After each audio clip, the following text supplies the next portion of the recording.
సాయినాథుని ఆశీస్సులు అందరిపై ఉండాలి. ఆ సాయినాథుని ఆశీస్సులతో అందరూ సంతోషంగా, సుఖంగా, ఆనందంగా ఉండాలని చెప్పి కోరుకుంటూ ఈరోజు సాయిబాబా చెప్పేటటువంటి సందేశాన్ని మీ ముందుకు తీసుకొచ్చాను. మన ఛానల్ కనుక కొత్తగా చూస్తున్నట్లయితే దయచేసి సబ్స్క్రైబ్ చేసుకోండి. అలాగే బాబా గారి సందేశం నచ్చినట్లయితే లైక్ చేసి సపోర్ట్ చేయండి. ఇక మన సాయి అందిస్తున్నటువంటి సందేశం ఏమిటంటే, బిడ్డ, ఇక్కడ ఉన్నటువంటి గోమాతను తాకి నిన్ను రాత్రి నీకు ఇష్టమైన వ్యక్తిని గురించి ఏమి ఆలోచిస్తున్నారు, ఏ విధంగా అనుకుంటున్నారు అనేది ఈరోజు తెలుసుకుందాం. రాత్రి అస్సలు నిద్రపోకుండా నీ గురించే ఆలోచిస్తూ ఉన్నారు. నువ్వు వ్యక్తి జీవితంలో ఉండడం వలన నీకు మంచి జరుగుతుందో లేదో చెబుతాను. ఇక్కడ ఉన్నటువంటి గోమాతను తాకి నా మాటలు విను తల్లి. నువ్వు వెంటనే ఈ మాటలు విన్న వెంటనే గోమాతను తాకి ఓం సాయిరామ్ అని కామెంట్ చేయి. నిన్ను ఇష్టపడుతున్నటువంటి వ్యక్తి మనసులో ఏముందో నీకు అర్థమయ్యేలా పోసకొచ్చినట్టు వివరంగా చెబుతాను. బిడ్డ, ఈ వ్యక్తి అయితే నీ గురించి రాత్రంతా చాలా ఎక్కువగా ఆలోచించారు. మీ గురించి ఆలోచించడం వలన వారికి ఏమాత్రం కూడా నిద్ర పట్టలేదు. వాళ్ళ ఎంత మెంటల్ టెన్షన్లో ఉన్నారో, స్ట్రెస్లో ఉన్నారో, ఖచ్చితంగా ఓవర్ థింకింగ్ అనేది చేస్తూ ఉన్నారు. నీకు ఈ గోమాతను తాకిన తర్వాత వెంటనే తెలుస్తుంది. నిన్ను రాత్రి ఈ వ్యక్తి గురించి చాలా ఆలోచిస్తున్నాడు. ఆ వ్యక్తి నిద్ర కూడా పట్టడం లేదు. ఒక గిల్డ్లో కావచ్చు, ఏదైనా బాధలో కావచ్చు, బాగా ఏడ్చారు. శ్రీ సాయిబాబా అనుగ్రహంతో జ్యోతిష్యం చెప్పబడను. వశీకరణం స్పెషలిస్ట్ గురువు గారు సుబ్రహ్మణ్యం రాజు గారి కాంటాక్ట్ నెంబర్ 9908224144. ఈ గురువు గారు చెప్పింది చెప్పినట్టుగా జరుగుతుంది.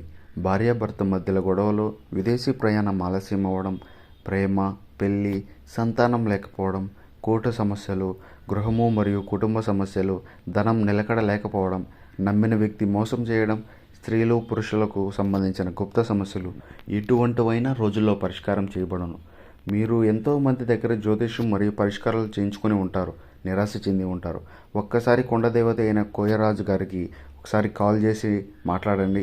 కోయరాజు గారు కొండదేవత పూజారి సుబ్రహ్మణ్యం రాజు గారి కాంటాక్ట్ నెంబర్ 9908224144. మా జీవితంలో ఎన్నో మార్పులు జరిగాయి కాబట్టి చెప్తున్నాం ఫ్రెండ్స్. ఓం సాయిరామ్. ఇక వీడియోలోకి వస్తే, ఈ వ్యక్తి చాలా కన్ఫ్యూషన్లో పడిపోయి ఉన్నారు. బయట ఏమాత్రం కూడా చెప్పడం లేదు, కానీ మనసులో చాలా బాధపడుతున్నారు. మీ గురించి చాలా ఎమోషనల్ అవుతున్నారు. కానీ మీ ఇద్దరి మధ్య మనస్పర్ధలు అయితే ఉన్నాయి. ఎందుకంటే మీరు ఏం మాట్లాడినా వారికి అర్థం లేకపోవడం, ఏం మాట్లాడినా తప్పుగా అర్థం చేసుకోవడం, మీరు పాజిటివ్గా మాట్లాడితే నెగిటివ్గా తీసుకోవడం, ఇలా చాలా ఒకరికి మధ్య ఇంకొకరికి దూరం బాగా పెరిగిపోయింది. చూసుకోవడం ఖచ్చితంగా వాళ్ళ తప్పులు వారే తెలుసుకొని మిమ్మల్ని తప్పుగా అర్థం చేసుకున్నారు అని చెప్పి వారు మీ నుండి వెళ్ళిపోయి మిమ్మల్ని అయితే బాధ పెడుతున్నారు. ఇప్పుడు వాళ్ళు చాలా డిస్టర్బెన్స్లో ఉన్నారు. ఇది కేవలం మీ గురించి మాత్రమే కాదు, మీలాంటి వాళ్ళందరూ కూడా ఇదే విధంగా ఆలోచిస్తూ ఉన్నారు. జీవితాన్ని పాడు చేసుకుంటూ ఉన్నారు. అందుకనే ఈ ఉద్దేశంతో ఇది మీకైతే చెబుతున్నారు బాబా గారు. ఆ వ్యక్తికైతే ఇప్పుడు ఏమనిపించడం లేదంటూ తప్పులైన వారికి గుర్తొస్తున్నాయి. ఈ విషయంలో ఏ తప్పులైతే చేశారో, అలా బిహేవ్ చేశారో, ఇదంతా కూడా వాళ్ళకు గుర్తొస్తూ ఉన్నాయి. వాళ్ళు మీ ఎదురుగుండా నిలబడి నేను ఈ తప్పులు చేశాను, నన్ను క్షమించండి, మళ్ళీ మీ లైఫ్లోకి రానివ్వండి, మనిద్దరం కలిసి ఉందాం, ఇద్దరం కూడా సంతోషంగా ఉందామని చెప్పాలని ఎన్నో మనసులో అనుకుంటూ ఉన్నారు. అన్ని గుర్తులకు చాలా బాధపడుతున్నారు. వాళ్ళైతే మిమ్మల్ని చాలా మిస్ అవుతూ ఉన్నారు. తిరిగి వాళ్ళు మిమ్మల్ని మిస్ అవుతున్నారు అని చెప్పి బాధపడిపోతున్నారు. మీ మధ్య ఏదైనా జరిగి ఉండొచ్చు, కానీ ఎటువంటి మనస్పర్ధలైనా వచ్చి ఉండొచ్చు. నువ్వు నా లైఫ్లోకి రా, మనిద్దరం కలిసి ఉందాం అని మీతో చెప్పాలని చాలా తహతహలాడిపోతున్నారు. కానీ వాళ్ళైతే చాలా బాధపడుతున్నారు. అలాగే వారికి మెచ్యూరిటీ అనేది పెరిగింది. ఆ వ్యక్తి ఇప్పుడు చాలా వాల్యూ ఇస్తున్నారు మీకు.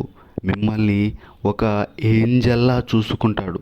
ప్రతి క్షణం కూడా మీ గురించి ఆలోచిస్తూ జరిగినవన్నీ తలుచుకొని వాళ్ళు తప్పులు వాళ్ళు తెలుసుకొని నేను చేసింది తప్పు మళ్ళీ చేయను అని చెప్పి వాళ్ళను అనుకుంటూ ఉన్నారు. మంచి లెసన్ అయితే వాళ్ళు నేర్చుకున్నారు. గుణపాఠమే అని చెప్పచ్చు. అది కూడా ఒక మెచ్యూరిటీ లెవెల్తో వారు ఎమోషనల్గా చాలా ఫీల్ అయిపోతూ ఉన్నారు బిడ్డ. ఈ వ్యక్తికి మీ మీద ప్రేమ లేదు, ఇష్టం లేదు అని అయితే మీరు అనుకుంటున్నారో అది ముమ్మాటికి తప్పే. ఆ వ్యక్తికి ఎటువంటి బాధలు లేవు, చాలా దర్జాగా ఉన్నారు అని అనిపిస్తే మీరు తప్పుగా ఆలోచిస్తున్నారని. అది ఖచ్చితంగా వాళ్ళ ఓవర్ ఎమోషనల్గా అవుతారు. అది ఒక ఓవర్ థింకింగ్ అనేది మీతో మాట్లాడాలని చెప్పి తహతహలాడిపోతూ ఉంటారు. చాలా కంగారు పడుతూ ఉంటారు. ఇదో వలన మీరు చెప్పలేకపోతున్నారు. కానీ ఏదైతే వారిని మనస్సులో ఉందో చాలా ప్రేమ అనేది కూడా వారిపై మీకు ఉంది కదూ.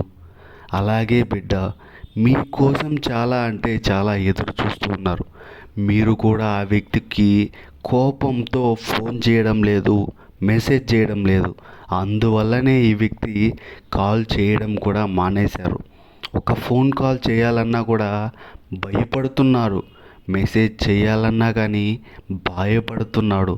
అంటే ఇప్పటికీ మీ మీద చాలా స్ట్రాంగ్ ఎమోషనల్ కనెక్షన్ అయితే ఉంది.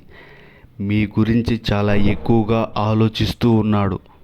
మిమ్మల్ని ఒక మహారాణిలా చూసుకుంటాడు. మీరు వారితో ఉంటే వారి లైఫ్ బాగుంటుంది, వారి లైఫ్ చాలా బెటర్ అవుతుంది.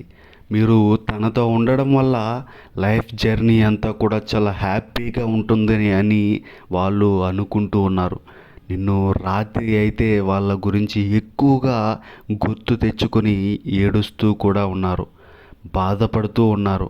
మిమ్మల్ని అయితే చాలా ఎక్కువగా ప్రేమిస్తూ ఉన్నారు. మీరు ఏదైతే చెయ్యాలి, మీరు సంతోషంగా ఉండాలి, చూసుకోవాలి, ఎలాగైనా సరే మీరు అడిగింది ఇవ్వాలి అని చెప్పి మిమ్మల్ని కరెక్ట్ అవ్వాలి అని వాళ్ళు అనుకుంటూ ఉన్నారు. ఖచ్చితంగా ఈ వ్యక్తి మిమ్మల్ని కలవడం అనేది జరుగుతుంది. రాత్రి వాళ్ళు ఆలోచించి మామూలుగా లేదు. నీ మీద ఎంత ప్రేమ ఉన్నప్పుడు వారికి నిద్ర ఎలా పడుతుంది, ఆహారం ఎలా తీసుకోబుద్ధి అవుతుంది. నిజానికి ఆ వ్యక్తి అయితే మీ గురించి చాలా అంటే చాలా ఎక్కువగా ఆలోచిస్తున్నాడమ్మా. ఈ సత్యాన్ని అయితే మీరు గ్రహించాలి. కాబట్టి మీరు కూడా అర్థం చేసుకునే ప్రయత్నం చేయండి. ఇద్దరూ కూడా కలిసి అంటే చాలా సంతోషంగా ఉండవచ్చు. ఏదైనా ఒకరికొకరు ఇష్టపడినా ఆ తర్వాత ఏదైనా మనస్పర్ధలు కొంచెం వస్తే ఒకరికొకరు తగ్గి క్షమాపణ చెప్పుకుంటే అక్కడితో ఆ గొడవలు సమాంతం ముగిసిపోతాయి. ఒకవేళ మీరు విడిపోయి దూరంగా పెరిగితే ఎదుటి వ్యక్తిలో మార్పులు అనేటివి ఎలా వస్తాయండి? వారిలో మంచి మార్పు వచ్చినప్పుడు ఆ లక్షణాలు అనేటివి మీకు ఎలా తెలుస్తాయి? కాబట్టి మీకు అవసరమైతే ఒక మెట్టు దిగి వారితో కాంటాక్ట్ అవ్వండి. మీ ఇద్దరి మధ్య బంధం అనేది బలపడుతుంది. ఎందుకంటే ఆ వ్యక్తిలో మార్పు వచ్చినా మీ దగ్గరికి రావడానికి ఆ వ్యక్తి సంకోచించవచ్చు. ఎందుకంటే తనే తప్పు చేశాడుండొచ్చు. ఆ ఫీలింగ్తో, గిల్ట్ ఫీలింగ్తో రాకపోతూ ఉండొచ్చు. కాబట్టి మీరు కూడా అర్థం చేసుకుని ఆ వ్యక్తిలో మీకు కనిపిస్తే తప్పకుండా ఒక అడుగు ముందుకు వేసి ఆ వ్యక్తితో కనెక్ట్ అవ్వండి. అప్పుడు మీరు చాలా ఆనందంగా, సంతోషంగా ఉంటారు.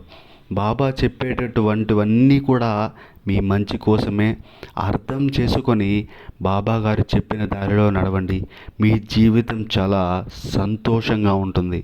ఈ మాటలు కనుక మీ మనస్సుకు తాకినట్లయితే మీరు లైక్ బటన్ అలాగే సబ్స్క్రైబ్ బటన్ తాకండి తల్లి. సర్వే జనా సుఖినో భవంతు. ఓం సాయిరామ్.